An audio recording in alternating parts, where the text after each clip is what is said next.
যেমন আমার বাংলায় কত কদিন আগে একজন একটা মিথ্যা প্রচার করেছে, শুনেছেন? ইসলামে নাকি রেপ করাটা পাপের বিষয় নয়। শুনেছেন আপনারাও? এ কথাটা সত্য বলেছে না মিথ্যা বলেছে? ইসলাম ধর্মের উপরে আঘাত দিয়েছে না দেয়নি? ইসলামে রেপের শাস্তি কি? মৃত্যুদণ্ড। তাকে পাথর মেরে গলা পর্যন্ত পুঁতে পাথর মেরে মেরে ফেলো। শুনছেন তো?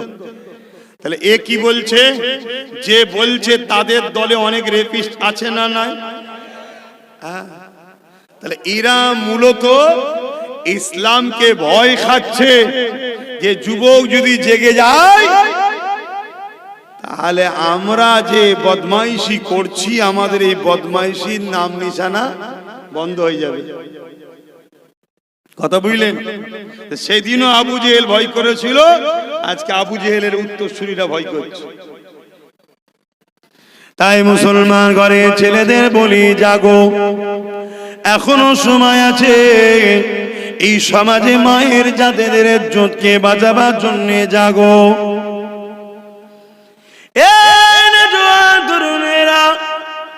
আল্লাহ নবী যখন দুনিয়া জমিনে এলেন, ওই সময় দেখা যায় দুনিয়ার বুকে বাচ্চা বাচ্চা কন্যা সন্তান গুলোকে মানুষেরা চিন্ত পুঁতে দিতে লেগেছে। আল্লাহ নবী ওই নারীদের বাবাদেরকে বলতে লেগেছে, কেন আপনারা আপনাদের কন্যা গুলোকে চিন্ত পুঁতে দিতে লেগেছে? তারা বলতে লেগেছে নারী অশুভ। আল্লাহ নবী বললেন, না, এটা তোমাদের কুধারণা।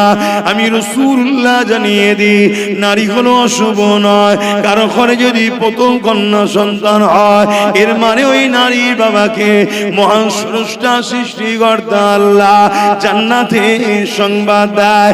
আল্লাহ নবী আরো বলেন, কারো ঘরে যদি একটা দুটো তিনটে পর পর কন্যা সন্তান হয়, ওই তিন কন্যার বাবা এই তিন কন্যাকে পেয়ে মনে দুঃখ যদি না করে, আল্লাহ নিয়ামত মনে করে যদি ওই তিন কন্যাকে লালন পালন করে তার বিবাহ শাদী দিয়ে দিতে পারে, আল্লাহ নবী দুটো আঙুল তুলে দেখিয়েছে যেমন পাশাপাশি ওই তিন কন্যার বাবা আর আমি রাসূলুল্লাহ আল্লাহ পাকে জান্নাতে পাশাপাশি থাকিব।